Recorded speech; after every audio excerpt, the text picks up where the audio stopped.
Hello, ഇന്ന് നമുക്ക് നല്ലൊരു കൂന്തൽ റോസ്റ്റ് ആയാലോ? അതിനുവേണ്ട ഇൻഗ്രീഡിയൻസ് ഒക്കെയാണ് കാണുന്നത്. അപ്പോൾ നേരെ നമുക്ക് വീഡിയോയിലോട്ട് പോകാം. പാൻ അടുപ്പിൽ വെച്ച് കുറച്ച് ഓയിൽ ആഡ് ചെയ്ത് കൊടുക്കുകയാണ്. അതിനകത്തോട്ട് ഇഞ്ചി വെളുത്തുള്ളി പേസ്റ്റ് ആഡ് ചെയ്ത് കൊടുത്ത് അതിൻ്റെ പച്ചമണമൊക്കെ മാറി കഴിയുമ്പോഴത്തേക്ക് നമുക്ക് അതിലോട്ട് സവോള ആഡ് ചെയ്ത് കൊടുക്കാം. കുറച്ച് ഉപ്പും കൂടെ ആഡ് ചെയ്ത് കൊടുക്കുകയാണെങ്കിൽ സവോള പെട്ടെന്ന് വഴന്ന് കിട്ടും.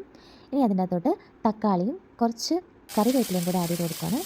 ഇനി പൊടികൾ ഓരോന്നോരോന്നായിട്ട് ആഡ് ചെയ്ത് കൊടുക്കാം. മഞ്ഞൾപ്പൊടി, കുറച്ച് മല്ലിപ്പൊടി, നന്നായിട്ട് മിക്സ് ചെയ്യാം.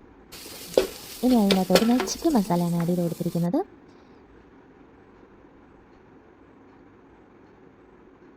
ഇനി എരിവിന് ആവശ്യമായിട്ടുള്ള മുളക് പൊടി ആഡ് ചെയ്ത് കൊടുക്കുകയാണ്. ഞാനിവിടെ സാധാ മുളക് പൊടിയാണ് എടുത്തിരിക്കുന്നത്. പിന്നെ കുറച്ച് കുരുമുളക് പൊടിയും കൂടെ ആഡ് ചെയ്ത് കൊടുത്തിട്ടുണ്ട്. ഈ ക്ലീൻ ആക്കി വെച്ച കണവ അതിലേക്ക് ആഡ് ചെയ്ത് കൊടുക്കുകയാണ്.